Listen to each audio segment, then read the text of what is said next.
ஜூலை மாணவர்கள் அனைவருக்கும் வணக்கம். இன்னைக்கு நம்ம பார்க்க போறது என்ன அப்படின்னா 1857 பெரும்புரட்சி. சரியாப்பா? நம்ம வீடியோக்குள்ள போறதுக்கு முன்னாடி சில பேர் கேக்குறீங்கப்பா, கொஞ்சம் இன்டெப்தா நடத்துங்க அப்படின்னு சொல்லிட்டு. இது வந்து நம்ம ஓவரால் வியூ தான் பார்த்துட்டு இருக்கோம். இந்த ஓவரால் வியூ வந்து உங்களுக்கு ஃபர்ஸ்ட் எக்ஸாமுக்கு நோட்ஸ் எடுக்கிறதுக்கு யூஸ்ஃபுல்லா இருக்கும். அதுக்கப்புறம் வந்து பாத்தீங்க அப்படின்னா நம்ம புக் வைஸ் போகும்போது நல்ல டெப்தா பார்க்கலாம். சரியா? இதுக்கு பிடிஎஃப் வந்து கேக்குறீங்கப்பா. நான் ஓப்பனா சொல்லிடுறேன். பிடிஎஃப் வந்து இதுக்கு குடுக்க மாட்டேன்ப்பா. ஏன்னா இத பார்த்து நீங்க கைப்பட நோட்ஸ் எழுதுங்க. சரியா? இப்ப நான் குடுத்திருக்கேன் பாத்தீங்களா? இந்த நோட்ஸ் வச்சிருக்கேன் பாத்தீங்களா? இது நான் எடுத்த கிளாஸ்ல ஒரு ஸ்டூடண்ட் எடுத்த நோட்ஸ். சரிங்களா? நான் வந்து அது வரிசைப்படி கிளீனா கிளாஸ் வந்து அவங்களுக்கு 10th இருந்து 12th வரையும் கம்பைல் பண்ணி ஒரு கிளாஸா எடுத்தேன். அந்த கிளாஸ்ல ஒரு ஸ்டூடெண்டோட ஹேண்ட் ரைட்டிங் தான் இந்த ஹேண்ட் ரைட்டிங். சரிங்களா? அவங்க பேரு சூர்யா. சரியாப்பா? சோ உங்க மாதிரி ஸ்டூடெண்ட் எழுதுனதுதான். நான் நடத்துனதை வச்சு அவங்க எழுதுனதுதான் இது. சரியா? அதனால நீங்க கைப்பட நீங்க நோட்ஸ் எடுத்தீங்கன்னா உங்களுக்கு யூஸ்ஃபுல்லா இருக்கும். சரி, ரைட், ஓகேப்பா. இப்ப பெரும்புரட்சி போறதுக்கு முன்னாடி அதாவது இந்த பெரும்புரட்சிக்கு முந்தி நம்மளோட தமிழ்நாட்டுல வேலூர் கழகம் நடந்திருக்கும். சோ அதை பேஸ் பண்ணி தான் இருக்கும் இந்த இது. ரெண்டுக்கும் வந்து மேக்சிமம் ஒரு 90% வந்து சேமா தான் இருக்கும். ப்ராப்ளம்ன்றது சேம் தான். என்ன அப்படின்னா இப்போ ஆங்கிலேயர்களும் போலீஸ்ல இருப்பாங்க. ராணுவம் போலீஸ்ல இருப்பாங்க. நம்ம இந்தியர்களும் ஆங்கிலேயர்களோட ராணுவம் போலீஸ்ல இருப்பாங்க.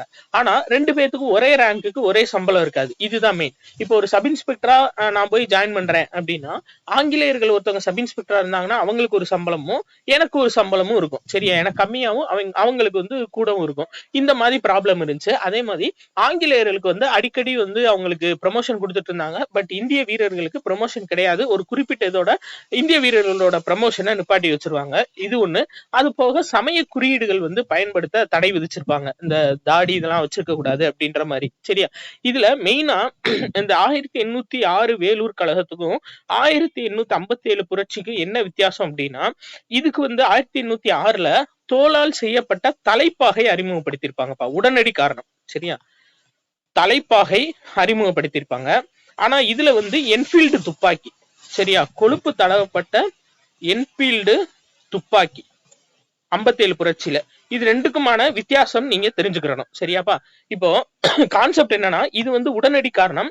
ஆனா ரொம்ப நாள் நடந்த உண்மையான காரணம் அப்படின்னா இந்த பாயிண்ட்ஸ் ஃபுல்லா வந்துடும். உடனடி காரணம்னா இதுதான். நான் ஸ்டூடெண்ட்ஸ் நடத்தும் போது சொல்லுவேன். அதாவது நம்மளுக்கும் பக்கத்து வீட்டுக்காரங்களுக்கும் பிரச்சனை கொஞ்சம் கொஞ்சமா போஞ்சுக்கிட்டே இருக்கும்னு வச்சுக்கோங்களேன். திடீர்னு அவங்க வீட்டு குப்பையை வந்து நம்ம வீட்டு பக்கத்துல போட்டுட்டாங்க அப்படின்னா அது வந்து ஒரு பெரிய பிரச்சனையாகும். ஆக்சுவலா பிரச்சனை குப்பை கிடையாது. அதுக்கு முன்னாடி நடந்த நிறைய விஷயங்களை சேர்த்து வச்சு ஒரே நல்ல சண்டை போட்டுருவோம். இதுதான் வந்து இந்த 2 புரட்சியிலையும் காரணம். சரியாப்பா? இப்ப பாருங்க, உடனடி காரணம் என்னன்னா என்ஃபீல்டு துப்பாக்கி அறிமுகப்படுத்தினது 57. சரி, உண்மையான காரணம் என்னப்பா? ஃபர்ஸ்ட் வந்து வாரிசு இழப்பு கொள்கை டல்ஹௌசி பிரபு கொண்டு வந்திருப்பாரு. வாரிசு இழப்பு கொள்கைனா இப்ப ஒரு அரசர் வந்து ஒரு பகுதியை ஆட்சி பண்ணிட்டு இருக்காங்க. அவருக்கு அப்புறம் அவங்க வாரிசு இல்லை அப்படின்னா டக்குன்னு அந்த பகுதியை வந்து ஆங்கிலேயர்கள் பிடிச்சு வச்சுக்கிறதா வாரிசு இழப்பு கொள்கை. சரியா? அதே மாதிரி ஒரு சில நேரம் இந்த அரசர்களுக்கு வந்து ஆட்சி பண்ண தகுதி இல்லைன்னு சொல்லி அவங்க மாகாணத்தை வந்து பிடிச்சு வச்சுக்கிறது வாரிசு இழப்பு கொள்கை. முதலா வாரிசு இழப்பு கொள்கை மூலியமா இணைக்கப்பட்ட மாநிலம் எது, மாகாணம் எது அப்படின்னா சதாரா. சரியாப்பா? சதாரா தான் ஃபர்ஸ்ட் இணைக்கப்பட்டுச்சு. வாரிசு இழப்பு கொள்கை மூலியமா இணைக்கப்பட்டது. சரியா? அதே மாதிரி 1824ல வீரர்கள், இந்திய வீரர்கள் வந்து பர்மாக்கு பாதுகாப்புக்கு போங்க அப்படின்னு சொல்லியிருப்பாங்க. ஆனா இந்திய வீரர்கள் மறுத்திருப்பாங்க. நாங்க பர்மாக்கெல்லாம் போக மாட்டோம். அப்படி கடந்து போனா எங்களோட பாரம்பரியத்தை நாங்க இழந்துருவோம். அதனால நாங்க பர்மாக்கெல்லாம் போக மாட்டோம் அப்படின்னு சொல்லியிருப்பாங்க. சரியா? இது வந்து 2வது காரணம். 3வது காரணம் என்னன்னா இந்திய சிப்பாய்களுக்கு குறைந்த ஊதியம். நான் ஏற்கனவே சொன்னலப்பா, 2 பேரும் ஒரே ரேங்க்ல சப் இன்ஸ்பெக்டர் ரேங்க்ல ஜாயின் பண்றாங்க அப்படின்னா இந்திய சிப்பாய்களுக்கு ஒரு சம்பளமும் ஆங்கிலேயர்களுக்கு ஒரு சம்பளமும் கொடுத்திருப்பாங்க. சரியா? அடுத்து சமய குறியீடுகள் பயன்படுத்த தடை. இது எல்லாமே வந்து பிரச்சனை வந்து புகஞ்சுக்கிட்டே இருந்ததுக்கான காரணம். சரி, உடனடி காரணம் என்னப்பா? உடனடி காரணம் என்னன்னா நான் ஏற்கனவே சொன்னதான், என்ஃபீல்டு ரக துப்பாக்கிகள் அறிமுகம். சரியா? புதுசா ஒரு என்ஃபீல்டு ரக துப்பாக்கிகளை அறிமுகப்படுத்துவாங்க. அதுக்கான கேட்ரிட்ஜ் வந்து பல்லுல கடிச்சு எடுத்து லோட் பண்ண வேண்டியதா இருக்கும். சரியாப்பா? அந்த துப்பாக்கி குண்டுகளை துப்பாக்கிக்குள்ள செலுத்துறதுக்கு பல்லுல கடிச்சு இழுத்து அதை லோட் பண்ண வேண்டியதா இருக்கும். சோ அதுல வந்துட்டு பன்றி கொழுப்புகளும் பன்றியோட கொழுப்பும் மாடோட பசுவோட கொழுப்பும் வந்து தடவி இருக்கதா புரளியை கிளப்பி விட்டுருவாங்க. ஆனா ஆக்சுவலா அப்படி தடவி இருக்க மாட்டாங்க. இது ஒரு புரளியை கிளப்பி விட்டுருவாங்க. பன்றி அப்படின்றது முஸ்லிம்களுக்கு பிடிக்காத ஒரு விலங்கு. பசு அப்படின்றது இந்துக்கள் வந்து புனிதமா கும்பிடுற ஒரு விலங்கு. சரியா? இது ரெண்டையுமே வந்து இருக்கு அப்படின்னவும், சோ நம்ம சிப்பாய்கள் வந்துட்டு இந்திய சிப்பாய்கள் மெயினா அதிக பேரு இந்துக்களும் முஸ்லிம்களும் தான் ஆங்கிலேயர்களோட படைப்பிரிவுல இருப்பாங்க. அப்ப வந்து இவங்க வந்து முடியாது அப்படின்ற மாதிரி ஒரு பெரிய பிரச்சனை ஆகுது. அப்ப 1857 மார்ச் 29 மங்கள் பாண்டே பேரக்பூர்ல, சரியாப்பா? இது நீங்க மேப் எப்பயுமே பாத்துக்கணும். இத பாருங்க, பேரக்பூர், லக்னோ, மீரட், அம்பாலா, டெல்லி, இது 3 நீங்க பார்த்து வச்சுக்கோங்கப்பா. இது ரொம்ப ரொம்ப முக்கியமான ஒரு இடங்கள். சரியா? சரி, ரைட். இப்போ பேரக்பூர்ல வந்து ஃபர்ஸ்ட் பிரச்சனை ஆகுது. ஆங்கில அதிகாரிகளை மங்கள் பாண்டே சுட்டு கொன்னுறாரு. சரியா? அப்போ ஆங்கிலேய அதிகாரிகள்லாம் என்ன பண்றாங்க அப்படின்னா, இவரை வந்து ஒரு கோர்ட் முன்னாடி நிப்பாட்டி இவருக்கு தூக்கு தண்டனை வாங்கி கொடுத்துறாங்க. அப்போ நம்மளுக்காக ஒருத்தர் சண்டை போட போய் அவருக்கு வந்து தூக்கு தண்டனை வாங்கி கொடுத்துருக்காங்கல்ல, அப்ப நம்ம போராட ஆரம்பிக்கணும் அப்படின்னு சொல்லிட்டு இந்திய வீரர்கள் எல்லாமே ஒரு ஒரு ஒரு போராட்டத்தை முன்னெடுக்கிறாங்கப்பா. சரியா? ஃபர்ஸ்ட் என்ன ஆகுது அப்படின்னா, மீரட்ல இருந்து ஒரு படைப்பிரிவு டெல்லி நோக்கி படையெடுத்து போகுதுப்பா. இதான் ரொம்ப முக்கியம். சரியா? மீரட்ல இருந்து ஒரு படைப்பிரிவு 1857 மே 11ல படையெடுத்து போய் டெல்லியை வந்து கைப்பற்றி வச்சிடறாங்க. சரியா? அங்க கடைசி முகலாய அரசர் யார் அப்படின்னா 2ஆம் பகதூர் ஷா. அவரை இந்தியாவோட அரசரா அறிவிக்கிறாங்க, ஷாஹின் ஷாஹி இந்துஸ்தான் அப்படின்ற பேர்ல. சரியாப்பா? ஷாஹின் ஷாஹி இந்துஸ்தான் அப்படின்ற பேர்ல முகலாய பேரரசோட கடைசி அரசர் 2ஆம் பகதூர் ஷா. அவரை வந்து என்ன பண்றாங்க அப்படின்னா, இனிமே இவர் தான் இந்தியாவின் அரசர் அப்படின்னு சொல்லிட்டு இந்திய படைப்பிரிவு எல்லாமே இது பண்ணிடுறாங்க. சரி, அவரை வந்து இந்தியாவோட அரசர்னு சொல்லி ஃபிட் பண்ணிடுறாங்க. சோ இது வந்து கொஞ்சம் கொஞ்சமா பரவுது, லக்னோக்கு பரவுது, அம்பாலா, மீரட் எல்லா பகுதிக்கும் இந்த போராட்டம் வந்து மிகப்பெரிய போராட்டமா பரவுது. சரியாப்பா? இதுல நம்ம எக்ஸாம் பாயிண்ட் ஆஃப் வியூல பார்க்க வேண்டியது, இது கேட்டிருக்காங்க, வெறுமன முகலாய பேரரசின் கடைசி அரசர் யார் அப்படின்னு சொல்லி கேட்டாங்கன்னா 2ஆம் பகதூர் ஷா. சரியாப்பா? இது ஒரு கொஸ்டின். Right, okay. பஞ்சாப், வங்காளம் இந்த 2 பகுதியை தவிர எல்லா இடத்தையும் ஆங்கிலேயர் ஆட்சி முடிவுக்கு வந்துருச்சு. சரியாப்பா? ரொம்ப ரொம்ப முக்கியம். எங்கன்னா பஞ்சாப், வங்காளம் இந்த 2 இடத்தை தவிர ஆங்கிலேயர்களோட ஆட்சி எல்லா இடத்துலயும் முடிவுக்கு வந்து இந்திய வீரர்களோட கண்ட்ரோலுக்கு வந்துருச்சு, வட இந்திய பகுதி முழுவதும். முதல் உள்நாட்டு கிளர்ச்சி நடைபெற்ற இடம் எதுனா அயோத்தி. இது ரொம்ப ரொம்ப முக்கியம்பா. சரியா? முதல் உள்நாட்டு கிளர்ச்சி நடைபெற்ற இடம் எதுனா அயோத்தி. ஏன்னா இப்போ ஒரு இடத்துல போராட்டம் நடக்குதுன்னு வச்சுக்கோங்களேன். இப்ப ஜல்லிக்கட்டு போராட்டத்தை எடுத்துக்கோங்க, அலங்காநல்லூர்ல ஆரம்பிச்சிச்சு. ஆனா அங்கங்க ஒவ்வொரு ஊர்லயும் வந்து பாத்தீங்கன்னா எல்லாருமே போராட ஆரம்பிச்சிட்டாங்க. அதே மாதிரி இந்த போராட்டம் வந்து மீரட், டெல்லி அந்த பகுதியில நடந்துட்டு இருக்கும்போது அங்கங்க உள்நாட்டு கிளர்ச்சிகள் நிறைய வெடிக்க ஆரம்பிச்சு ஆங்கிலேயர்களை எதிர்த்து சண்டை போட ஆரம்பிச்சாங்க. அப்படி வெடிச்ச முதல் இடம் எது அப்படின்னா அயோத்தி. சரியா? இது எக்ஸாம் பாயிண்ட் ஆஃப் வியூல முக்கியமானது. அடுத்து பாருங்க, இது சும்மா ஷார்ட்டா அவங்களுக்குள்ள நோட்ஸ் எடுத்து வச்சுக்கிறதுக்காக சொன்னேன்ப்பா. என்னன்னா 2ஆம் பகதூர் ஷா ரங்கூனுக்கு நாடு கடத்தப்பட்டிருப்பாரு. இதோட முடிவுல 1862ல அங்கேயே வந்து இறந்திருப்பாரு. சரியா? அந்த ஷாஹின் ஷாஹி இந்துஸ்தான் சொல்லி அறிவிச்சாங்களா அவங்கள. சரியா? ரைட், ஓகேப்பா. இப்போ இந்த கழகம் நடந்த இடங்கள், அதோட தலைவர்கள், அடக்கிய அதிகாரிகள். சரியா? இது வந்து முக்கியமானது. ஃபர்ஸ்ட் டெல்லி. டெல்லியில வந்து யாரு அப்படின்னா 2ஆம் பகதூர் ஷா. சரியா? நம்ம இப்ப பார்த்தோம்லப்பா, டெல்லியில இந்த போராட்டத்தை நடத்தினவர் 2ஆம் பகதூர் ஷா. இதை வந்து அடக்குன அதிகாரி யாருன்னு சொல்லி பாத்தீங்கன்னா ஜான் நிக்கல்சன். ரொம்ப ரொம்ப முக்கியம், இதை ஞாபகம் வச்சுக்கோங்கப்பா. அதாவது டெல்லின்றது இந்தியாவோட தலைநகரம். அங்க போய் நிக்கல் குந்தல் விளையாண்டுருக்காங்க எல்லாம். அதனால ஜான் நிக்கல்சனை வச்சு அடக்கிட்டாங்க டெல்லியில. தலைநகரத்திலேயே நிக்கல் குந்தல் விளையாண்டா அப்ப டென்ஷன் ஆகும்லப்பா. அப்ப ஜான் நிக்கல்சனை வச்சு இப்ப அடக்கப்பட்டது எது? டெல்லி போராட்டம். அடுத்து பாருங்க, லக்னோ. சரியாப்பா? லக்னோல யாரு அப்படின்னா பேகம் ஹஷ்ரத் மஹால். சரியா? லக்னோல போராட்டத்தை நடத்தினவர் பேகம் ஹஷ்ரத் மஹால். இதை அடக்கிய அதிகாரி யாரு அப்படின்னா சர் ஹென்றி லாரன்ஸ். சரியாப்பா? லக் இருந்தா லாரன்ஸ் கூட சேர்ந்து டான்ஸ் ஆடலாம்ப்பா. சரியா? ஏன்னா உங்களுக்கு இது ஞாபகம் வந்துடும், தலைவர்கள் வந்து ஞாபகம் வந்துருவாங்க, அடக்கிய அதிகாரிகள் தான் மெயின். அப்ப நீங்க ஞாபகம் வச்சுக்கோங்க, லக் இருந்துச்சுன்னா லாரன்ஸோட சேர்ந்து டான்ஸ் ஆடலாம். அப்ப லக்னோல வந்துட்டு அடக்கிய ஆங்கில அதிகாரி யாரு அப்படின்னா ஹென்றி லாரன்ஸ். அடுத்து பாருங்க, கான்பூர் பா. கான்பூர்ல நானா சாஹிப். கான்பூர்ல இந்த போராட்டத்தை தலைமையேற்று நடத்தினவர் யாருன்னா நானா சாஹிப், 2ஆம் பாஜிராவோட தத்து பிள்ளை. இவருக்கு வந்துட்டு இது கொடுக்க மறுத்திருப்பாங்க, அதாவது பென்ஷன் கொடுக்க ஆங்கிலேயர்கள் மறுத்திருப்பாங்க. அதனால இவர் இறங்கி கழகத்துல ஈடுபட்டிருப்பாரு. கான்பூர்ல நானா சாஹிப். சரியாப்பா? அதுல வந்து கேப்டன் கேம்பல் அடக்கியவர், போராட்டத்தை அடக்கியவர் யார் அப்படின்னா கேப்டன் கேம்பல். சரியாப்பா? அப்ப கான்பூர் கேம்பல், காலிங் பெல்னு ஞாபகம் வச்சுக்கோங்கப்பா. சரிங்களா?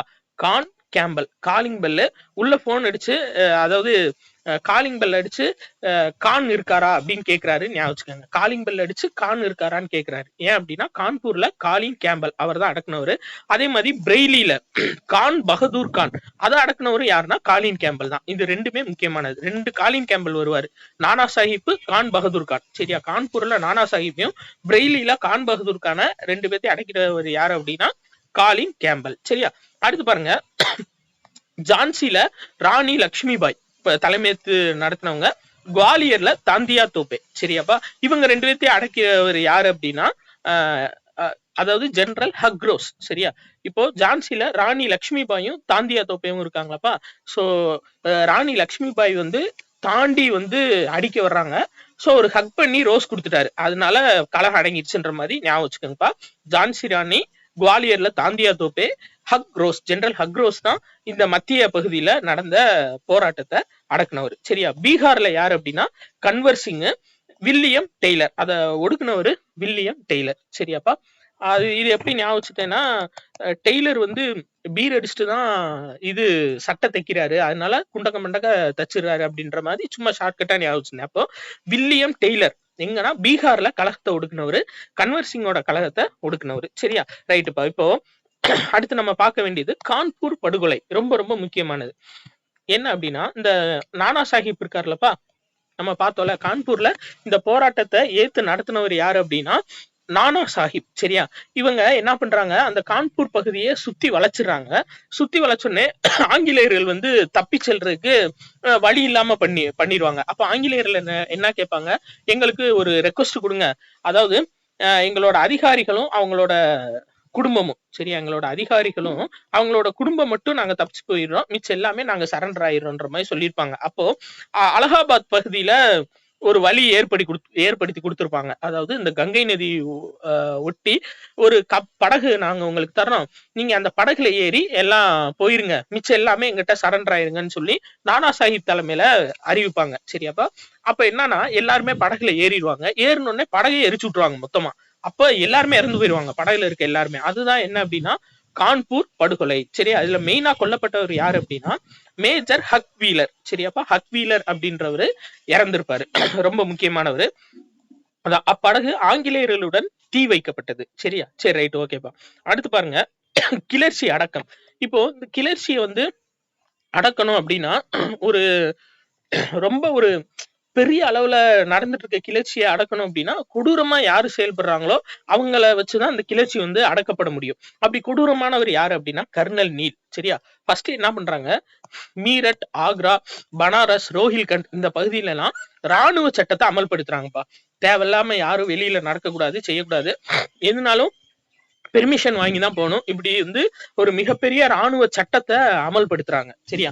சரி, இப்போ இந்த கழகத்தை அடக்குறதுக்கு கர்னல் நீல்னு சொல்லிட்டு ஒருத்தவரை அப்பாயின்மெண்ட் பண்றாங்க ஆங்கிலேயர்கள். சரியா? இவர் ரொம்ப கொடூரமானவர். இவரோட சிலையத்தான் வந்து எங்க வச்சிருப்பாங்க அப்படின்னா சென்னை மவுண்ட் ரோட்ல வந்து வச்சிருப்பாங்க. இதுக்கு வந்து சோமயாஜுலு போய் இத போராடி எடுத்து ராஜாஜி ஆட்சிக்கு வரும்போது இவரோட சிலையை எடுத்து சென்னை அருங்காட்சியகத்துல வச்சிருவாங்க. அவர் தான் யாரு அப்படின்னா கர்னல் நீல். இவர் என்ன பண்ணுவான்னா அதாவது ரொம்ப கொடூரமா பாக்குற எல்லாத்தையுமே கொல்லுவாருப்பா. கொல்லுவாரு. போய் கிராமத்தை வந்து தீ வைப்பாரு. தீ வச்சு யாரு எதிர்த்து பார்த்தாலும் கொன்றுவாரு. சரியா? அதாவது ரோட்டோட ஓரத்துல 42 பேரை தூக்குல போட்டுக்கிட்டே போயிருப்பாரு. சரியா? கிடைக்கிறவங்க எல்லாம் புடிச்சு அப்படியே ரோட்டோட 2 பக்கம் தூக்குல போட்டுக்கிட்டே போயிருப்பாரு. சரியாப்பா? அதே மாதிரி அவர் ஆப்போசிட்ல ஒரு 12 பேர் நடந்து வந்திருப்பாங்க. நடந்து வரும்போது இவரை பார்த்திருப்பாங்க. பார்த்துட்டு என்ன இவ்வளவு கொடூரமானவனா இருக்கானே இந்த கர்னல் நீல் அப்படின்னு சொல்லிட்டு ஒரு மாதிரி முகத்தை வச்சுட்டு போவாங்க. அப்ப என்னைய பார்த்து முறைக்கிறியான்னு சொல்லிட்டு அந்த 12 பேரையும் மறுபடியும் தூக்குல போட்டிருப்பாரு, கொலை பண்ணிருப்பாரு. சோ இவ்வளவு கொடூரமான ஒரு ஆள் யாரு அப்படின்னா இவர் கர்னல் நீல். சரியாப்பா? சரி, இந்த கர்னல் நீலோட கொடூரத்தன்மையை விவரிச்சவர் யாரு அப்படின்னா ஹோவர்ட் ரசல், லண்டன் டைம்ஸ் பத்திரிகையாளர். சரியாப்பா? நம்ம 10th 12th புக் எடுத்துக்கிட்டோம்னா 2 பத்திரிகையாளர் தான் கொடுத்திருப்பாங்க. ஒருத்தர் யாருன்னா கர்னல் நீலோட கொடுங்கோன்மைய ஒடுக்கியவர் ஹோவர்ட் ரசல் அப்படின்றவரு, லண்டன் டைம்ஸ் பத்திரிகையை சேர்ந்தவர். இன்னொருத்தர் யாரு அப்படின்னா 1900ஆம் ஆண்டு மெட்ராஸ் மாகாணம் 19 மில்லியன் மக்கள், மெட்ராஸ் மாகாணத்துல 19 மில்லியன் மக்கள் உணவு இல்லாம இறந்திருக்காங்க, பசியால இறந்திருக்காங்க அப்படின்னு சொல்லி பதிவு பண்ணவர். அவர் யாருன்னா மெட்ராஸ் டைம்ஸ் பத்திரிகையாளர் வில்லியம் டிக்பை. 2 பத்திரிகையாளர்கள் தான்ப்பா. நீங்க 6th to 12th வரையும் புக் எடுத்தீங்கன்னா 2 பத்திரிகையாளர்கள் தான் கொடுத்திருப்பாங்க. அதனால ஞாபகம் வச்சுக்கோங்க. ஒருத்தர் யாரு, ஹோவர்ட் ரசல், கர்னல் நீலோட கொடுங்கோன்மைய பதிவு பண்ணவர், லண்டன் டைம்ஸ் பத்திரிகையாளர்.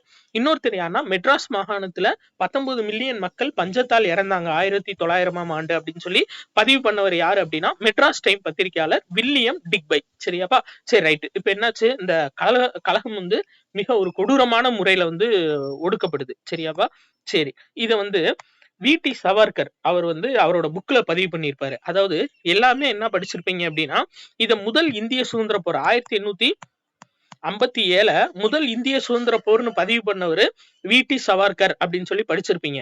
ஆக்சுவலா அது வந்து நீங்க படிச்சிருக்க மேட்டர் தப்பு. என்ன அப்படின்னா, வி.டி. சவர்கர் வந்து முதல் இந்திய சுதந்திர போர் அப்படின்ற புக்ல, சரியா, முதல் இந்திய சுதந்திர போர்னு சொல்லலப்பா, முதல் இந்திய சுதந்திர போர்ன்ற அவரோட புக்ல இது ஒரு திட்டமிட்ட சுதந்திர போர்னு சொல்லியிருப்பாரு. சரியா? முதல் இந்திய சுதந்திர போர் அப்படின்றது வி.டி. சவர்கரோட புத்தகம். சரியா? அந்த புத்தகத்துலதான் இவர் வந்து ஒரு திட்டமிட்ட சுதந்திர போர் அப்படின்னு சொல்லி சொல்லியிருப்பார்ப்பா. சரியா? இதுதான் மெயினான திங் 1857 கழகத்தை பொறுத்தவரை. சரி, ரைட். இப்ப பாருங்க, தோல்விக்கான காரணங்கள் எதுக்காக வந்து இது தோல்வி அடைஞ்சிச்சு மெயினா அப்படின்னு சொல்லி பாத்தீங்கன்னா, ஃபர்ஸ்ட் வந்துட்டு புரட்சி ஒருங்கிணைக்கப்படவில்லை. அதாவது யார் இதுக்கு ஹெட்னே தெரியல. சரியா? இன்னொரு விஷயம் என்ன அப்படின்னா, ஆங்கிலேயர்கள் ஜெயிச்சதுக்கான காரணம் வந்துட்டு அவங்க வந்து ரேங்கிங் சிஸ்டம் யூஸ் பண்ணிருப்பாங்கப்பா. இப்போ ஒரு ஸ்டார் இருந்துச்சு அப்படின்னா அவங்க செகண்ட் லெப்டினன்ட், 2 ஸ்டார் இருந்தா லெப்டினன்ட், 3 ஸ்டார் இருந்தா கேப்டன். ஒரு இப்போ நம்ம ஆர்மி இதை எடுத்து வச்சுக்கோங்க. சரிங்களா? ஒரு ராஜா சிம்பிள் இருந்துச்சுன்னா அவங்க வந்து மேஜர், ஒரு ராஜா ஒரு ஸ்டார் இருந்துச்சுன்னா அவங்க லெப்டினன்ட் கர்னல், ஒரு ராஜா 2 ஸ்டார் இருந்துச்சு அப்படின்னா அவங்க வந்து கர்னல். சரியாப்பா? இப்போ என்ன ஆகுது அப்படின்னா, ஒரு ஒரு லெப்டினன்ட் சொன்னாரு அப்படின்னா, ஒரு கேப்டன் சொன்னாருன்னா லெப்டினன்ட் கேட்கணும். இப்ப திடீர்னு போறோம், யாரோ ஒரு ஆள் சொல்றாங்க, இவங்க யாருன்னே தெரியாது, நம்ம ஏன் கேட்கணும் அப்படின்னு வந்து சொல்ல முடியாது. ஏன்னா நம்மளை விட ரேங்க் கூட இருக்காங்க. சரி, அப்ப போலீஸ்லயும் அதானப்பா, இன்ஸ்பெக்டர் சொன்னா சப் இன்ஸ்பெக்டர் கேட்கணும். இப்ப திடீர்னு ஒரு இடத்துக்கு ஒரு கலகம் நடக்குது, நம்மளை அனுப்புறாங்க அப்படின்னா ஒரு இன்ஸ்பெக்டர் சொன்னாருன்னா சப் இன்ஸ்பெக்டர் வந்து கேட்கணும். எப்படி நம்ம அவர் இன்ஸ்பெக்டர் நம்மளோட உயர் அதிகாரின்னு தெரிஞ்சுக்கிறது அப்படின்னா ரேங்கிங் சிஸ்டம். இந்த ரேங்கிங் சிஸ்டம் நம்ம இந்தியர்கள்கிட்ட இல்ல. சரியாப்பா? எல்லாமே லோக்கல்ல இருக்கக்கூடிய விவசாயிகள் வந்து சண்டை போடுறாங்க. இப்போ ஒரு குழு சண்டை போட்டுட்டு இருக்காங்க ஆங்கிலேயர்களை எதிர்த்து. அந்த குழுவோட தலைவர் இறந்துட்டாரு. சோ இன்னொரு குழுல ஒருங்கிணைக்க போது அந்த தலைவர் சொன்னா இவங்க கேட்க மாட்டாங்க. சரிங்களா? அது அப்ப வந்து அது வந்து ஒரு ஒருங்கிணைக்கப்பட்ட இதா இல்ல புரட்சி. சரியா? இன்னொன்னு தகவல் தொடர்பு குறைபாடு. நம்மகிட்ட தந்தி கம்பியோ எதுவுமே இல்லப்பா. ஆங்கிலேயர்கள்கிட்ட தந்தி கம்பியும் ரயில்வேஸும் இருந்துச்சு. இது வந்து ஒரு மிகப்பெரிய ஒரு சக்சஸ் அவங்களுக்கு. மெயினா நம்ம இந்தியாவை ஆட்சி பண்ணதுக்கு 2 முக்கியமான காரணம், தந்தி கம்பி ஒண்ணு, இன்னொன்னு ரயில்வே ஒண்ணு. இது 2மே வந்து ஆங்கிலேயர்கிட்ட இருந்துச்சுப்பா. சரியா? Right, okay. அடுத்து பாருங்க, நம்ம வந்து தகவல் தொடர்பு எப்படி எழுதி அனுப்பியிருக்காங்கன்னா சப்பாத்தில எழுதி அனுப்பியிருக்காங்கப்பா. சப்பாத்தில எழுதி இன்ஃபர்மேஷனை அனுப்பியிருக்காங்க. சரியா? இன்னொன்னு, தென்னிந்தியாவில் புரட்சி பரவவில்லை. இந்த புரட்சி ஃபுல்லா நடந்தது எங்க அப்படின்னா நார்த் இந்தியா பகுதி, அந்த வட இந்திய பகுதியில மட்டும்தான் இந்த புரட்சி நடந்துச்சு. தென்னிந்திய பகுதியில இந்த புரட்சி பரவவே இல்லை. சரி, ரைட், ஓகே. இப்ப விளைவுகள், இந்த புரட்சி நடந்து முடிஞ்சதுக்கான விளைவு இருக்கும்ல, என்ன நடந்துச்சு அப்படின்னா, ஆங்கில கிழக்கிந்திய கம்பெனியோட ஆட்சி இதோட முடிவுக்கு வருதுப்பா. சரியா? நேரடியா இங்கிலாந்து மகாராணி ஆட்சி பண்றதுக்காக உள்ள வர்றாங்க. சரியா? இங்கிலாந்தோட ஆட்சி உள்ள வருது. இதோட ஆங்கில கிழக்கிந்திய கம்பெனியோட ஆட்சி முடியுது. அப்ப இதுவரையும் நம்மள ஆட்சி பண்ணது யாரு அப்படின்னா வியாபாரம் பண்ண வந்த ஆங்கிலேயர்கள் தான் ஆட்சி பண்ணியிருக்காங்க. ஆங்கில அரசு ஆட்சி பண்ணது கிடையாது. சரியா? சரி, ஆங்கில அரசின் நேரடி ஆட்சி அறிமுகம் அதைத்தான் கொடுத்திருக்காங்க. விக்டோரியா மகாராணி பேரறிக்கைய கானிங் பிரபு அலகாபாத்ல வாசிக்கிறாரு. சரியாப்பா? இதுதான் இதுக்கான டீடைல்ஸ். சரியா? முடிஞ்ச அளவு உங்களுக்கு ஓரளவு சொல்லிருங்க. இது நம்ம புக் வைஸ் போகும்போது இன்னும் உங்களுக்கு பெஸ்டா இருக்கும். அடுத்து பாருங்க, இண்டிகோ கழகம். சரி, இண்டிகோ கழகம். இண்டிகோ கழகம்னா என்னப்பா? இப்போ வந்து செயற்கை சாயங்கள் நிறைய இருக்கு. ஆனா அந்த காலத்துல செயற்கையா சாயங்கள் கண்டுபிடிக்கல. ஃபார் எக்ஸாம்பிள் பிங்க் கலர்ல எல்லாம் சாயம் கிடையாது. அது வந்து ஒரு பூவுல இருந்து எடுப்பாங்க. அப்போ ஒருத்தங்க பிங்க் கலர் Dress போட்டிருக்காங்க அப்படின்னா அவங்க ரொம்ப பணக்காரங்கன்னு அர்த்தம் அந்த காலத்துல. அதனால என்ன பண்ணுவாங்க அப்படின்னா இந்த இண்டிகோ விளைவிக்கக்கூடிய அவுரி பயிர் இருக்கு பாத்தீங்களா, அந்த அவுரி பயிரை இந்திய விவசாயிகள் கிட்ட கொடுத்து நீங்க கட்டாயம் விளை வைக்கணும் அப்படின்னு சொல்லுவாங்க.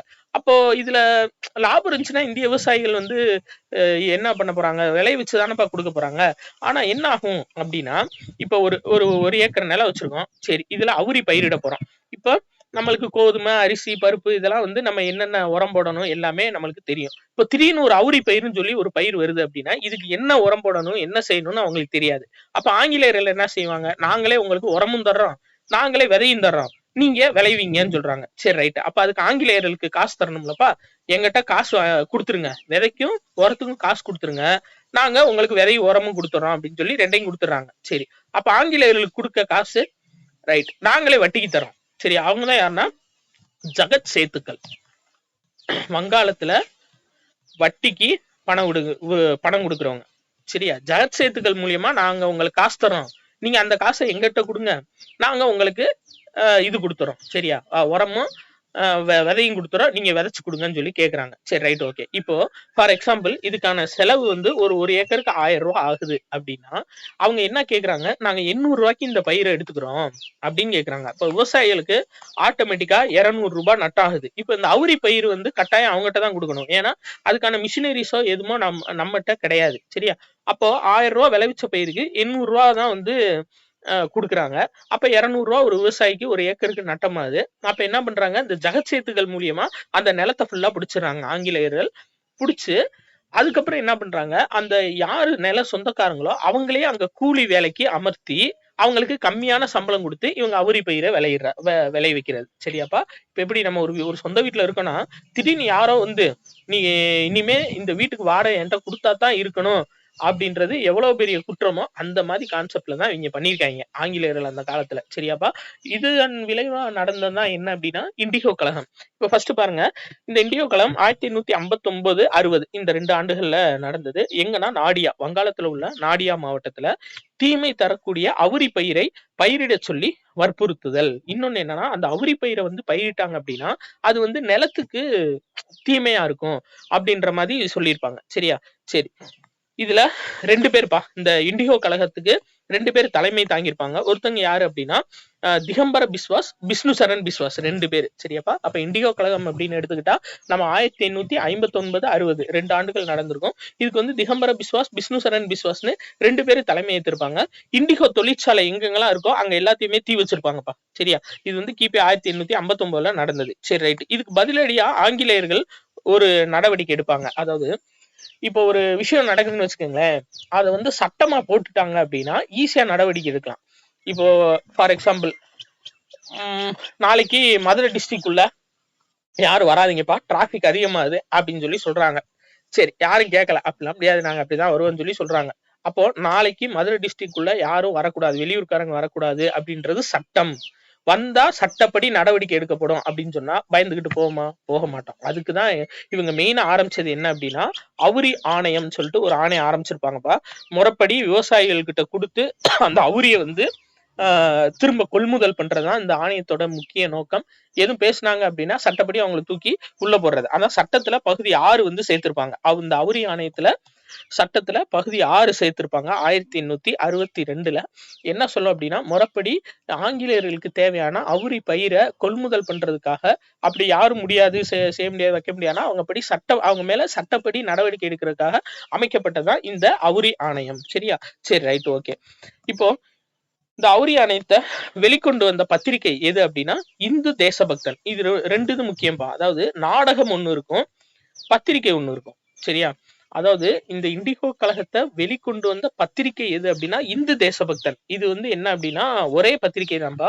இங்கிலீஷ்ல வந்து தி ஹிந்து பேட்ரியாட்னு சொல்லிட்டு வரும். சரியா, அப்ப இந்து தேசபக்தன் அப்படின்ற நியூஸ் பேப்பர் இண்டிகோ கழகத்தை வெளியில கொண்டு வந்திருக்கோம். அதே மாதிரி நீல் தர்பான் அப்படின்ற நாடகம் வந்து இந்த பிரச்சனையை வந்து வெளியே கொண்டு வந்திருக்கும். சரியா, அப்ப தீனபந்து மித்ரா அப்படின்றவர் தான் இந்த நாடகத்தை எழுதியிருப்பாரு. சரியா, இந்தியன் பேரட்னு சொல்லுவாங்க அவரை.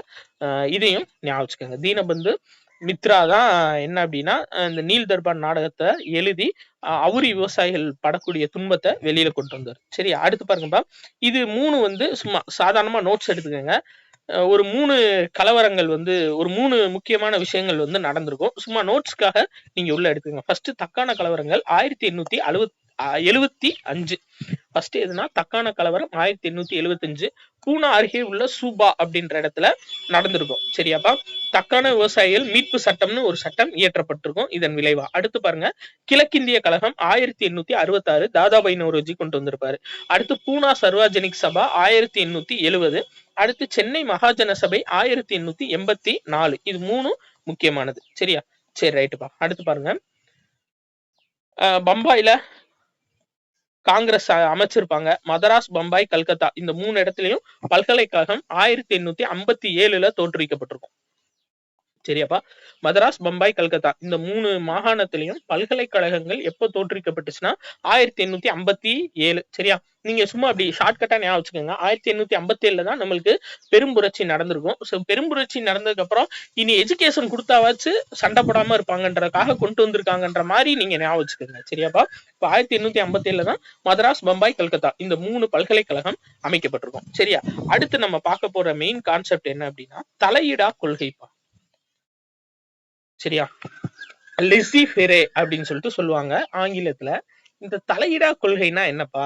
இப்போ ஒரு ஒரு மாகாணம் இருக்கு, அதுல வந்து ஒரு சுதேச அரசு ஆட்சி பண்ணிட்டு இருக்காங்க.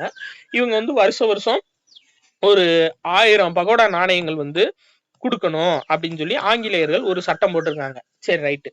இப்போ நல்லா விளையிற நேரம் அந்த 1000 பகோடா நாணயங்கள் கொடுத்துருவாங்க. நல்லா விளையாத நேரம் என்ன பண்ணுவாங்க? அதெல்லாம் எனக்கு தெரியாது. சரியா? அவங்க சொல்றது அதுதான். அதான் தலையிடா கொள்கை. அதெல்லாம் எனக்கு தெரியாது. 1000 பக்கோடா நீ கொடுக்கணும்னா கொடுத்தே ஆகணும். அதே மாதிரி இத்தனை மூட நெல்லு கொடுக்கணும்னா நீ கண்டிப்பா கொடுத்தே ஆகணும் அப்படின்னு சொல்லி நான் எதுலையும் தலையிட மாட்டேன். எனக்கு தேவை மாசம் வந்தா வட்டி கட்டிடு அப்படின்ற மாதிரிதான். சரிங்களா? அதாவது மாதம் அதாவது ஒரு குறிப்பிட்ட நாளுக்கு இவ்வளவு வரி எனக்கு கொடுக்கணும்னா கொடுத்தே ஆகணும். அது தானியமா இருந்தாலும் சரி, இல்ல அமௌண்டா இருந்தாலும் சரி. இதுதான்ப்பா தலையிடா கொள்கையோட ஒரு முக்கிய நோக்கம். ஆங்கிலேயர்கள் வந்து தலையிடா கொள்கை, இன்னொன்னு பிரித்தாளும் கொள்கை, இது 2 மூலியமா தான் ஜெயிச்சுட்டு இருந்தாங்க. சரிங்களா? பிரித்தாளும் கொள்கை. இப்ப அரசியல்லையும் இந்த பிரித்தாளும் கொள்கை தான் நிறைய நடக்குது. நம்ம படிச்சவங்க தான் அதை புரிஞ்சுக்கணும். சரிங்களா? அதாவது படிச்சவங்க மத்தியிலையும் இந்த சாதிய வேறுபாடுகள் இதெல்லாம் இருக்கக்கூடாதுப்பா. அதாவது மெயினா இது வந்து ஒவ்வொரு அரசியல் கட்சியினரும் அவங்களோட இதுக்காக, அவங்களோட முன்னேற்றத்துக்காக அது பண்ணிக்கிறது. சரியா? நம்ம படிச்சவங்களாச்சும் கொஞ்சம் கொஞ்சமா மாறணும். சரி, ரைட், ஓகே. நம்ம மெயினா இப்ப பார்க்க வேண்டியது தலையிடா கொள்கைப்பா. இந்த தலையிடா கொள்கை மூலியமா எப்படி பிரச்சனை வந்துச்சுன்னா, ஃபர்ஸ்ட் 1866 ஒரு மிகப்பெரிய பஞ்சம் ஒடிசால ஏற்படுதுப்பா. சரியா?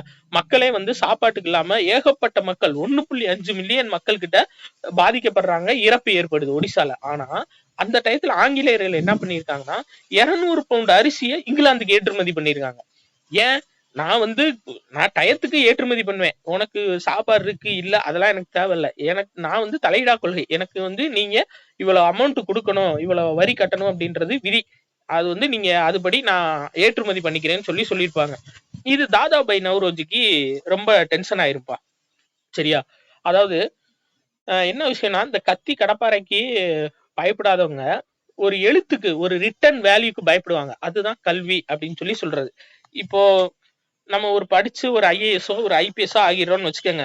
ஏதோ ஒரு இடத்துல ஒரு ரவுடி பஞ்சாயத்து பண்றாப்ல, அவரை தூக்கி உள்ள போடணும், இல்ல அவரை என்கவுண்டர்ல போடணும்னா நீங்க மெனக்கிட்டு போய் அவரை பிடிச்ச என்கவுண்டர்ல அப்படிலாம் கிடையாது. ஒரு பச்சைமை கையெழுத்து போட்டா போதும், அங்க வேலை ஆட்டோமேட்டிக்கா நடந்துரும். ஏன்னா கல்விக்கு அவ்வளவு இம்பார்ட்டன்ஸ் இருக்கு. ஒரு விஷயத்த வந்து எதுவுமே ரிட்டன் டாக்குமெண்டா கேட்பாங்க.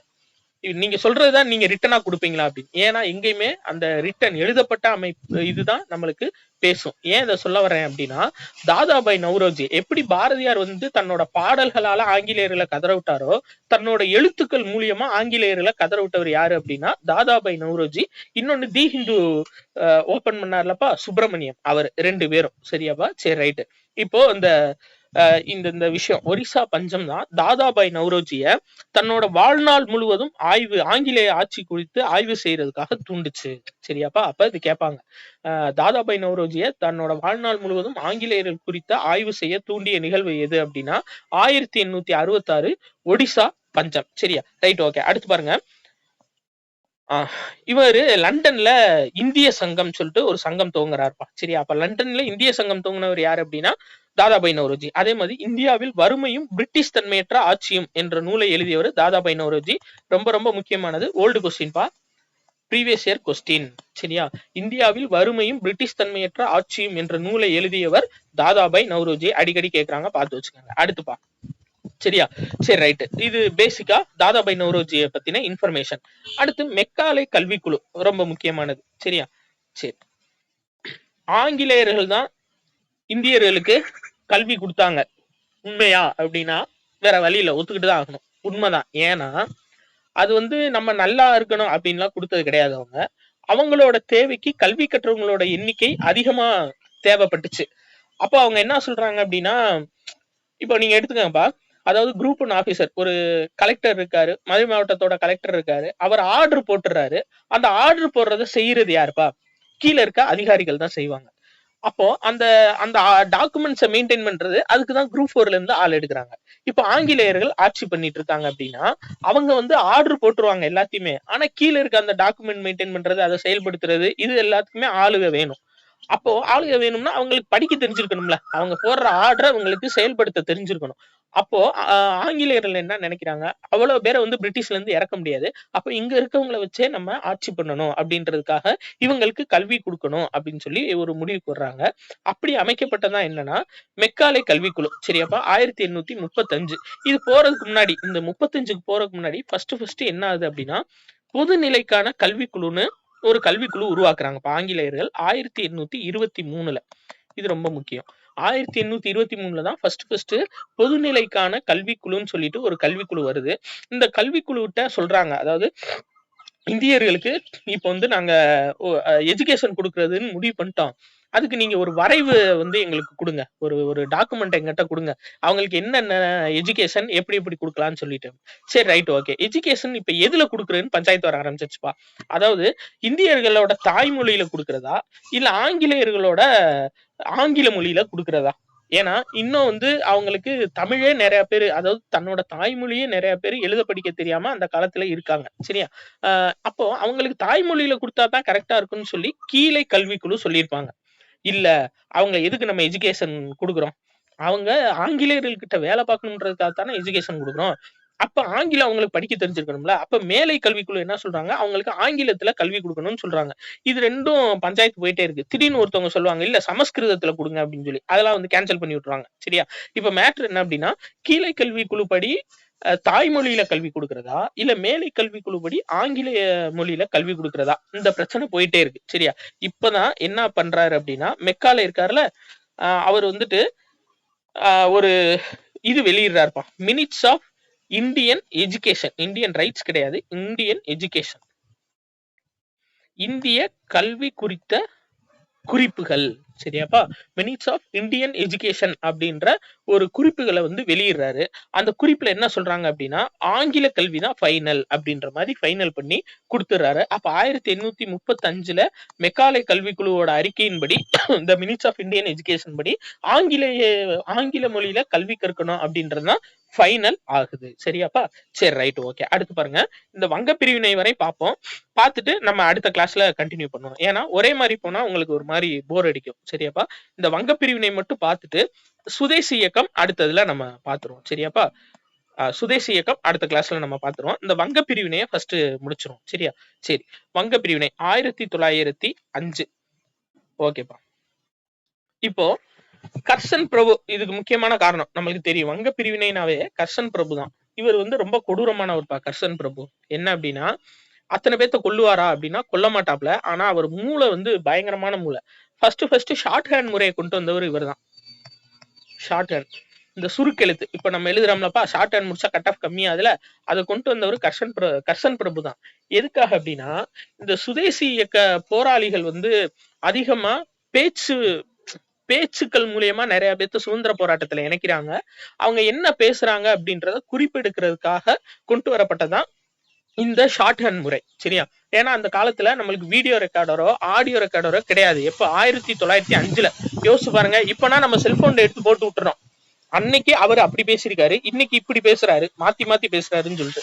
ஆனா அப்போ அந்த காலத்துல நம்மளுக்கு ஆடியோ ரெக்கார்டரோ வீடியோ ரெக்கார்டரோ மொபைல் போனோ எதுவுமே கிடையாது. அப்போ என்ன வழி அப்படின்னா காவல்துறைக்கு அந்த சுதேச இயக்க வீரர்கள் வந்து என்ன பேசுறாங்க அப்படின்றது நோட்ஸ் எடுக்கணும். சரியாப்பா? ஏன்னா அப்பதான் அவங்க மேல ஆக்ஷன் எடுக்க முடியுன்றதுக்காக இவர் தான் ஷார்ட் கன் முறையை கொண்டு வந்திருக்காரு. அப்போ எப்படி யோசிச்சிருக்காரு பாத்தீங்களா? அவர் செஞ்ச வேலைதான் இந்த வங்க பிரிவினை ஃபுல்லா. இவர் வந்து ஃபர்ஸ்ட் 1899ல கவர்னர் ஜெனரலா நியமிக்கிறாங்க. அப்போ பிளேக்கு கால்ரா இதெல்லாம் பயங்கரமா பரவி இருக்கு இந்தியா ஃபுல்லா. ஆனா இவர் வந்து அதை கண்டுக்கவே மாட்டாரு. இப்போ மாதிரி ஆங்கில கிழக்கிந்திய 1857க்கு முன்னாடி ஆங்கில கிழக்கிந்திய கம்பெனி ஆட்சி பண்ணாங்க, அவங்க கண்டுக்கலன்னா ஒரு லாஜிக் இருக்கு. ஏன்னா அவங்க வியாபாரம் பண்ண வந்தவங்க. 1857க்கு அப்புறம் ஆங்கில அரசு ஆட்சி பண்ணிட்டு இருக்கு. அப்போ முறைப்படி மக்களுக்கு தேவையானது சென்றடையணும். ஆனா அதை வந்து இவர் கண்டுக்க மாட்டாரு. சரியா? அதுக்கு பதிலா என்ன பண்ணிருப்பாரு அப்படின்னா பத்திரிகை சுதந்திரத்தை ஃபர்ஸ்ட் பறிச்சிருப்பாப்புல. அடுத்து 1899ல அரசு அலுவலகங்கள்ல இந்தியர்களோட எண்ணிக்கையை குறைச்சிருப்பாருப்பா. இது ரொம்ப ரொம்ப முக்கியம். சரி, அரசு அலுவலகங்கள்ல இந்தியர்களோட எண்ணிக்கையை குறைக்கிறதுக்கு காரணமா இருந்தவர் யாருன்னா கர்சன் பிரபு. சரியா? இப்ப என்ன ஆகுது அப்படின்னா இப்போ இந்தியா அங்க இருக்குன்னு வச்சுக்கோங்கப்பா. சரி, ரைட். இந்தியா அங்க இருக்கு, இங்கதான் இருக்கு இந்த வங்காளம் அப்படின்றது.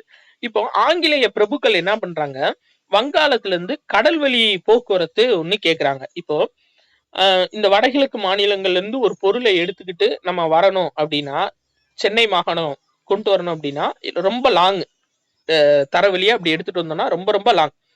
அதுக்கு பதில் கடல் வழியானா இப்படி கொண்டு வந்துடலாம்ல ஈஸியா. அப்போ புதுசா எங்களுக்கு ஒரு கடல்வழி போக்குவரத்து உருவாக்கி கொடுங்கன்னு சொல்லி ஆங்கில வணிகர்கள் கேட்கிறாங்க. ரைட். அப்ப இவருக்கு வந்து ஒரு பிளான் தோணுது. என்னன்னா, இப்ப கடல்வழி போக்குவரத்து கொண்டு வரணும்னா வங்காளம் ஒரு மிகப்பெரிய மாகாணமா இருக்கு, இதை ரெண்டா பிரிச்சு விட்டுருவான். பிரிச்சுட்டு நம்ம நிர்வாகத்துக்கு இந்த கடல்வழி போக்குவரத்தை பயன்படுத்திக்கிறோம் ஒரு மாகாணத்தை, இன்னொரு மாகாணம் வந்து ஆட்சி பண்றதுக்காக பயன்படுத்திக்கிறோம். இன்னொன்னு என்னன்னா, ஹிந்துக்கள் முஸ்லிம்கள் ரெண்டு பேரும் ஒன்னா சேர்ந்து இருக்கக்கூடிய இடம். அதுக்கு பதில் இவங்களை ரெண்டா பிரிச்சுட்டோம்னா இவங்க பிரச்சனை, அதாவது இந்துக்கள் பிரச்சனை பண்ணாங்கன்னா முஸ்லிம்களுக்கு நிறைய ஆதரவு கொடுக்கலாம், முஸ்லிம்கள் பிரச்சனை பண்ணாங்கன்னா ஹிந்துக்களுக்கு நிறைய ஆதரவு கொடுக்கலாம். அப்போ நம்ம ஆட்சி பண்றதுக்கும் ஈஸியா இருக்கும் அப்படின்ற மாதிரி ஒரு கான்செப்ட்ல கொண்டு வர்றாரு. இது வந்து இந்தியர்கள் மிகப்பெரிய அளவுல எதிர்க்கிறாங்க. இது கட்டாயம் ஹிந்து முஸ்லிம்களை பிரிக்கக்கூடிய ஒரு பிரச்சனை தான் அப்படின்னு சொல்லி எதிர்க்கிறாங்க. அப்ப 1903ல ரிஸ்லி அறிக்கையை வெளியிடுறாருப்பா கர்சன் பிரபு. Old question. சரியா? 1903 எந்த பிரபு ரிஸ்லி அறிக்கையை வெளியிட்டார், இல்ல ரிஸ்லி அறிக்கையை வெளியிட்ட பிரபு யாருன்னு சொல்லி கேட்டாங்க அப்படின்னா கர்சன். சரியா? கர்சன் அவர் தான் வந்துட்டு ரிஸ்லி அறிக்கையை வெளியிடுறாரு. இந்த ரிஸ்லி அறிக்கையில தெளிவா வங்காளம் வந்து எப்படி பிரிக்கப்படணும், கிழக்கு வங்காளமாவும் மேற்கு வங்காளமாவும் எப்படி பிரிக்கப்படணும் அப்படின்ற ஒரு தெளிவான விளக்கம் இந்த ரிஸ்லி அறிக்கையில தான் இருக்கு.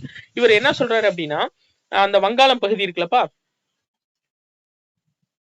இந்த வங்காள பகுதிய பாகிரதின்ற நதி ரெண்டா பிரிக்குது, அந்த நதியை வச்சே நம்ம பிரிச்சிருவோம் அப்படின்னு சொல்லி சொல்றாங்க. சரியா?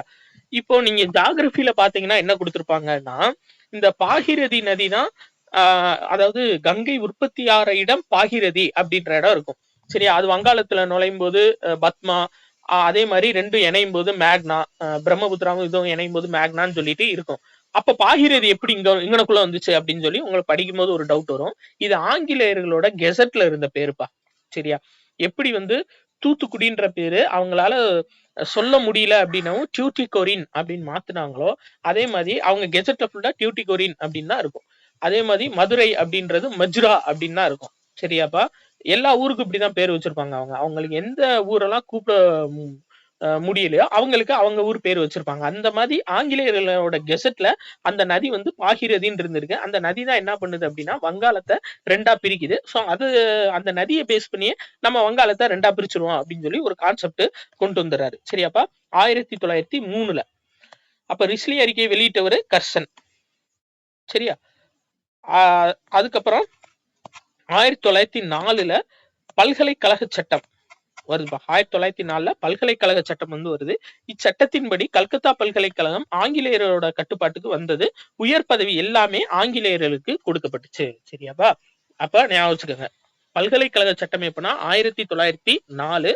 இந்த சட்டத்தின்படிதான் கல்கத்தா பல்கலைக்கழகம் ஆங்கிலேயர்களோட கட்டுப்பாட்டுக்கு வந்துச்சு. உயர் பதவியில ஆங்கிலேயர்கள் எல்லாத்தையும் கல்கத்தா பல்கலைக்கழகத்துல பல்கலைக்கழக சட்டம் 1904 மூலியமா இணைச்சிட்டாங்க. சரியா? இப்போ வங்க பிரிவினை அறிவிப்பு. சரியாப்பா? ஃபர்ஸ்ட் வங்க பிரிவினை பிரிக்க போறோம்னு அறிவிச்சது எப்பனா 1905 ஜூலை 19. முறைப்படி வங்க பிரிவினை பிரிச்சது எப்பனா 1905 அக்டோபர் 16. இந்த 2 தேதி நீங்க ஞாபகம் வச்சுக்கணும்பா. ஏன்னா பிரிக்கப்பட்டது எது, அறிவிக்கப்பட்டது எதுன்னு கேட்பாங்க. 2 வேற வேறது. சரியா? அதாவது வங்க பிரிவினை பிரிக்க போறோம்னு அறிவிக்கப்பட்டது எப்ப அப்படின்னா 1905 ஜூலை 19. வங்க பிரிவினை முறைப்படி பிரிக்கப்பட்டது எப்பனா 1905 அக்டோபர் 16. இது 2 ரொம்ப ரொம்ப முக்கியமான வருஷங்கள். சரியா? அப்ப அறிவிப்பு எது, பிரிக்கப்பட்டது எதுன்னு சொல்லி கேட்பாங்க. சோ வங்க பிரிவினை பிரிக்கப்பட்டதுக்கு அப்புறம் என்ன ஆகும் அப்படின்னா, அதை எதிர்ப்பு தெரிவிக்கும் வகையில் காங்கிரஸ் தொண்டர்கள் கங்கை நதியில நீராடி வந்தே மாதரம் பாடலை பாடி சென்றனர் அப்படின்னு சொல்லியிருப்பாங்க. சரியாப்பா? கங்கை நதியில மூழ்கி வந்தே மாதரம் பாடலை பாடிக்கிட்டு போயிருக்காங்க. ஆனா கொஸ்டின்ல ஒரு தடவை என்ன கேட்டாங்க அப்படின்னா, அதாவது இந்த வங்க பிரிவினைக்காக ஆங்கிலேயர்களை எதிர்த்து காங்கிரஸ் தொண்டர்கள் எல்லாம் கங்கை நதியில நீராடி யாருடைய பாடலை பாடி சென்றனர் அப்படின்னு சொல்லி கேட்டுட்டாங்க. ஆப்ஷன் ஏல ரவீந்திரநாத் தாகூர் இருந்துச்சு. ரவீந்திரநாத் தாகூர் வந்து ஜனகணமன நம்மளோட தேசிய கீதம். நிறைய பேரு ரவீந்திரநாத் தாகூர்னு அடிச்சுட்டு வந்துட்டாங்க. சரியாப்பா? ஆக்சுவலா பாடின பாடல் என்னன்னா வந்தே மாதரம். அதை எழுதினவர் பங்கிம் சந்தர் சாட்டர்ஜி. அப்போ இப்படி கூட கேட்கலாம். கொஸ்டின்ல இப்படி கேட்டிருக்காங்கப்பா. டிஎன்பிஎஸ்சி ஓல்டு கொஸ்டின்ல இப்படி வந்திருக்கு. வங்க பிரிவினைக்கு பிறகு கங்கை நதியில் நீராடி யாருடைய பாடலை பாடி சென்றனர் அப்படின்னு சொல்லி கேட்டிருக்காங்க. அப்ப பங்கிம் சந்தர் சாட்டர்ஜியோட பாடலை பாடிக்கிட்டு சென்றாங்க. சரியாப்பா? இதுக்கு அடுத்து இதை மட்டும் முடிச்சிருவோம். சுதேசி இயக்கம் அடுத்து பார்ப்போம். சரியாப்பா? இது சும்மா கண்டென்ட் மட்டும் பாத்துக்கோங்க. 1906 முஸ்லீம் லீக் தோற்றுவிக்கப்பட்டுச்சு. எங்கன்னா டாக்கால. இது தோற்றுவிச்சவர் நவாப் சலீமுல்லா கான். இதோட நிரந்தர தலைவர் யாருன்னா அகா கான். சரியாப்பா? இவ்வளவுதான் இதுக்குரிய இன்ஃபர்மேஷன். இதை மட்டும் நீங்க பார்த்து வச்சுக்கோங்க. அடுத்த கிளாஸ்ல நம்ம சுதேசி இயக்கம் ஆரம்பிப்போம். சரியாப்பா? சுதேசி இயக்கம் ஆரம்பிச்சா அப்படியே நேரம் மகாத்மா காந்தி உள்ள வந்துருவாப்ல. சரியா? தாத்தா வர்றாரு, கதிரை விட போறாரு. சரியா? காந்தி தாத்தா 1915 உள்ள வந்துருவாரு. அதுக்கப்புறம் நம்ம சுதந்திரம் வரையும் பார்த்துடலாம். பார்த்து முடிச்சுட்டு நம்ம 12th புக்ல இந்த கம்யூனிசம், டெரரிசம், அது டெரரிசம் சொல்லக்கூடாது, ரெவல்யூஷனரிசம், தீவிர தேசியவாதிகள், புரட்சிகர தேசியவாதிகள், மிதவாத தேசியவாதிகள், அது தனியா ஒரு நம்ம சிலபஸா பாத்துருவோம்ப்பா. சோ இன்னைக்கு இதுவரையும் போதும். அடுத்த கிளாஸ்ல நம்ம சுதேசி இயக்கத்தை பத்தி பாத்துருவோம்ப்பா. நன்றி.